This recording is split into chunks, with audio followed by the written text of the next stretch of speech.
Alright, so what we've done is we take a piece of this never rot after we pulled off all our trim. Okay? And I used the trim to mark my holes and countersink them in this never rot, PVC. It's never gonna rot away on us. And then, as you can see, the piece over there on top of the roof, I'm using that as a guide to come off the roof and lay flush. Okay? So eventually there's going to be another piece of the never rot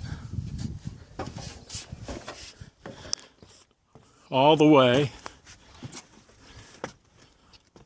the length of this.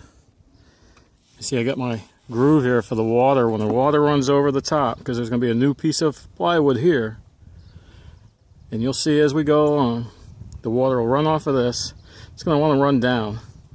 It's going to hit this drip, this little guide, and the water's not going to run up.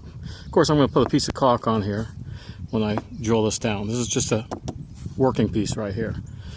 So you can see where I'm going with this, and it comes out good. The only thing you really want to make sure is when you put these holes in this, you want to measure from here down to where the holes were. Okay, in my case it was 1.25 inches from the flush part of the roof to where the holes were. And then you want to, don't hit the same spot, you want to start at a different location. So when you put in these screws, you're not reusing the same holes, you're using get a fresh bite. Alright, we'll let you see how it comes out as we progress. Alright, so here's my piece of PVC. As you can see, it's 16 feet long. And when you measure the top of the roof, from the top edge of the roof where it's flush to where the holes are from the piece that we took off, it's 1.25 inches.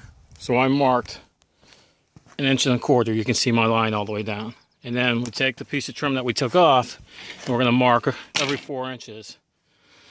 But we're going to use a different location for these holes, so we don't get the same hole that we had with these. We want to get a different bite. So you just have to do a little measuring, but that's easy. If you're attempting this project, you can figure that out.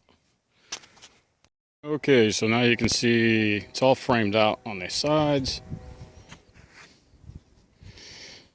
And now we're going to start attacking where the ribs are, and that's the first sheet of plywood that's underneath the rubber is where I'm putting the frames. And after that one, it'll be every 4 feet. We're going to put insulation in that hole and put a new sheet of plywood on it. Alright, making progress. We're making progress.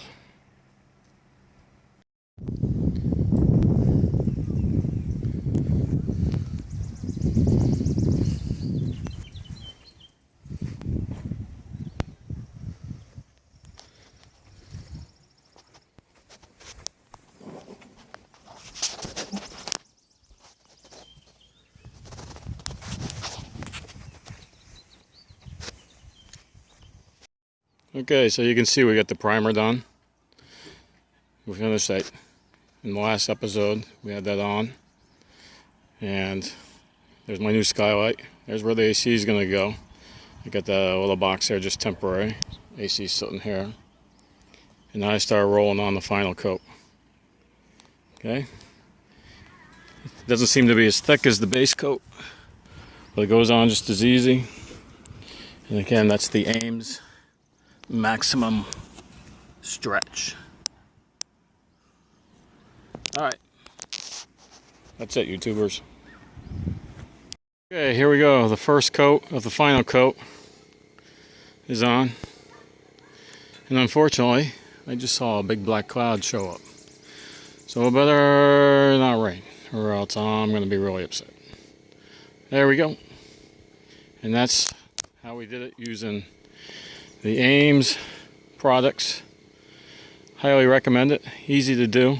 I went a little overboard by putting on a whole new roof, but I gained insulation out of the deal. And no mold, no mildew is what they're saying. So this thing should stay white. I'm not going to bother showing you the final coat because it's not going to look much different than this. Alright. Got any questions? Maybe I can answer them.